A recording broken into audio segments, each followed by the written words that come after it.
ವಿಸ್ತಾರವಾಗಿ ವಿವರಿಸಿ ಹೇಳಿದ್ದಾರೆ. ಒಬ್ಬ ಅಧಿಕಾರಿ ಮಾತನಾಡಬೇಕಾದ್ರೆ ತನ್ನ ವ್ಯಾಪ್ತಿ ಎಷ್ಟಿದೆಯೋ ಅಷ್ಟು ಮಾತ್ರ ಮಾತಾಡಬೇಕಾಗಿತ್ತು. ಒಬ್ಬ ಕೇಂದ್ರ ಸಚಿವರ ವಿರುದ್ಧ, ಅದರಲ್ಲೂ ಕೂಡ 2 ಸಾರಿ ಮುಖ್ಯಮಂತ್ರಿಗಳಾಗಿ ಇವತ್ತು ಕೇಂದ್ರದಲ್ಲೇ ಸಚಿವರಾಗಿರ್ತಕ್ಕಂಥ ಕುಮಾರಸ್ವಾಮಿ ಅವರ ವಿರುದ್ಧ ಮಾತನಾಡಬೇಕಂತ ಸಂದರ್ಭದಲ್ಲಿ ನನ್ನ ವ್ಯಾಪ್ತಿ ಏನು, ನಾನು ಎಷ್ಟು ಮಟ್ಟಿಗೆ ಇರಬೇಕು, ಯಾವ ಹಂತದಲ್ಲಿ ಇರಬೇಕು ಅಂತಕ್ಕಂಥದ್ದನ್ನ ಯೋಚನೆ ಮಾಡಿ ಮಾತಾಡಬೇಕೇ ಹೊರತು ಅಧಿಕಾರಿ ಇವತ್ತು ಎದ್ವಾ ಹೀನ ಭಾಷೆಯನ್ನು ಉಪಯೋಗಿಸಿ ಮಾತನಾಡ್ತಕ್ಕಂಥದ್ದು ಅತ್ಯಂತ ಖಂಡನೀಯವಾದಂಥ ಒಂದು ವಿಚಾರ.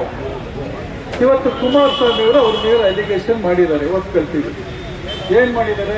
ಅದರಲ್ಲೂ ಕೂಡ ಜವಾಬ್ದಾರಿಯುತ ನಾಯಕರಾಗಿ ಅವರು ಮಾಡಿರ್ತಕ್ಕಂಥ ಒಂದು ಆರೋಪ ಏನಿದೆ, ಬೇಕಾಬಿಟ್ಟಿ ಆರೋಪ ಮಾಡ್ತಕ್ಕಂಥದ್ದಲ್ಲ. ಅದು ಅವರು ಬೇಕಾಬಿಟ್ಟಿ ಆರೋಪ ಮಾಡ್ತಕ್ಕಂಥವರು ಅಲ್ಲ.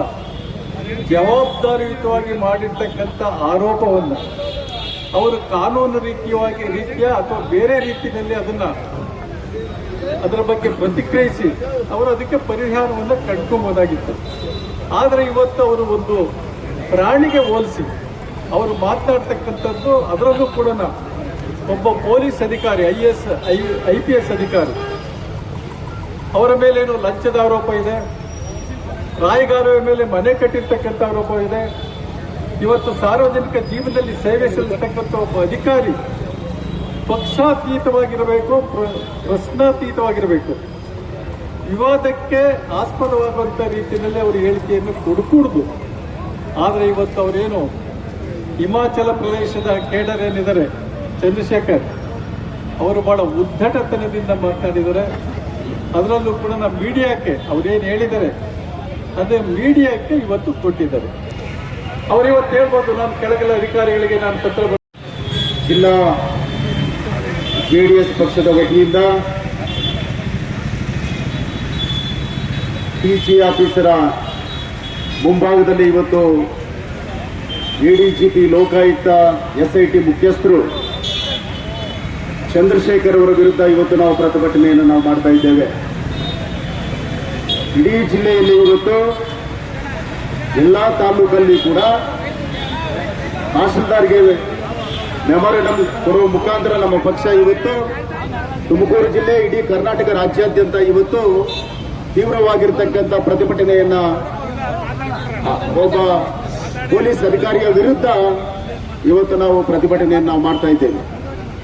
ಇದರ ಬಗ್ಗೆ ಈಗಾಗಲೇ ಮಾತಾಡಿರ್ತಕ್ಕಂಥ ನಮ್ಮ ನಾಯಕರೆಲ್ಲರೂ ಕೂಡ ಅವರ ಬಗ್ಗೆ ತೀವ್ರವಾಗಿರ್ತಕ್ಕಂಥ ಮಾತುಗಳನ್ನು ಮಾತಾಡಿದ್ದಾರೆ ಮತ್ತು ಅವರನ್ನ ಈ ಕೂಡಲೇ ಅಮಾನತು ಮಾಡಬೇಕು. ಅವರ ಒಂದು ಸೂಕ್ತವಾಗಿರ್ತಕ್ಕಂಥ ಒಂದು ತನಿಖೆಯನ್ನು ಕೂಡ ನಾವು ಮಾಡಿಸಬೇಕು. ಈಗ ನಾವು ಪ್ರಜಾಪ್ರಭುತ್ವದಲ್ಲಿ ಇವತ್ತು ನಾವು ಇದ್ದೇವೆ. ಒಂದು ಡೆಮಾಕ್ರಸಿ ಅಂದ್ರೆ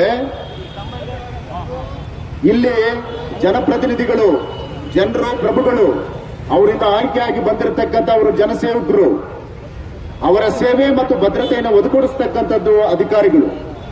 ಅಧಿಕಾರಿಗಳೇ ಇವತ್ತು ಆ ಮಟ್ಟಕ್ಕೆ ಹೋಗಿ ಮಾತಾಡ್ತಾ ಇದ್ದಾರೆ ಅಂದ್ರೆ ಇವತ್ತು ಕರ್ನಾಟಕದಲ್ಲಿ ಆಡಳಿತ ನಡೆಸತಕ್ಕಂಥ ಕಾಂಗ್ರೆಸ್ ಪಕ್ಷ 100ಕ್ಕೆ 100ರಷ್ಟು ಇದಕ್ಕೆ ಕುಮ್ಮಕ್ಕಿದೆ.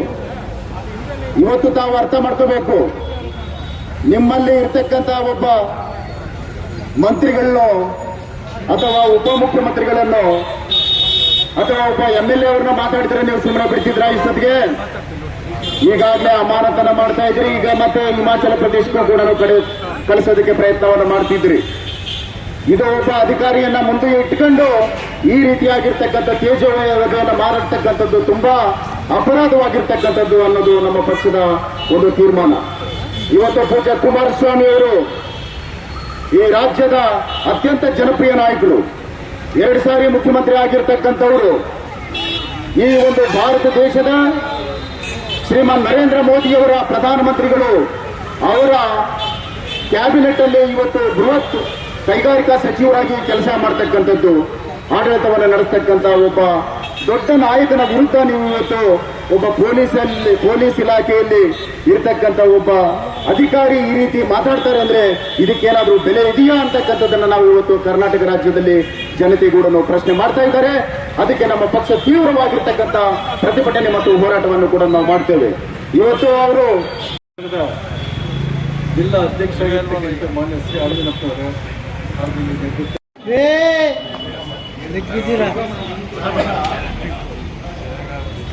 ನೇತೃತ್ವ ನಾವು ಪ್ರತಿಭಟನೆ ಮಾಡಿರ್ತಕ್ಕಂಥದ್ದು ನಾಗರಾಜು ಚಂದ್ರಶೇಖರ್ ಅವರು ಏನಿದ್ದಾರೆ ಅವರ ವಿರುದ್ಧ ನಾವು ಇವತ್ತು ಪ್ರತಿಭಟನೆಯನ್ನ ಇಲ್ಲಿ ಮಾಡ್ತಾ ಇದ್ದೀವಿ, ಈ ಜಿಲ್ಲೆಯಲ್ಲೆಲ್ಲ ಮಾಡ್ತಾ ಇದ್ದೀವಿ, ಕರ್ನಾಟಕ ಜಿಲ್ಲೆಯಲ್ಲೆಲ್ಲ ಮಾಡ್ತಾ ಇದ್ದೀವಿ. ಅವರು ಒಬ್ಬ ಆಫೀಸರ್ ಆಗಿದ್ದುಕೊಂಡು ಇವತ್ತು ಒಬ್ಬ ಕೇಂದ್ರ ಮಂತ್ರಿನ ಕೇಂದ್ರ ಮಟ್ಟದ ಭಾಷೆಯನ್ನು ಮಾಡಿರ್ತಕ್ಕಂಥದ್ದು ನಮ್ಮ ಪಕ್ಷಕ್ಕೆ ಬಹಳ ಕೆರಳಿಸ್ಬಿಟ್ಟಿದೆ.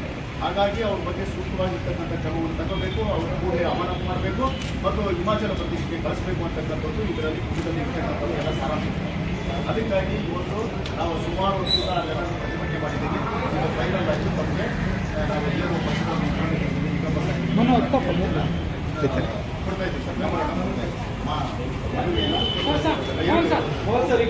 ನಮ್ಮ ಮುಖಾಂತರ ಮುಖ್ಯ ಕಾರ್ಯದರ್ಶಿಗಳು, ನಮ್ಮ ಮುಖಾಂತರ ರಾಜ್ಯಪಾಲರು ಇದರ ಎರಡನ್ನೂ ಕೊಡ್ತಾ ಇದ್ದೀವಿ.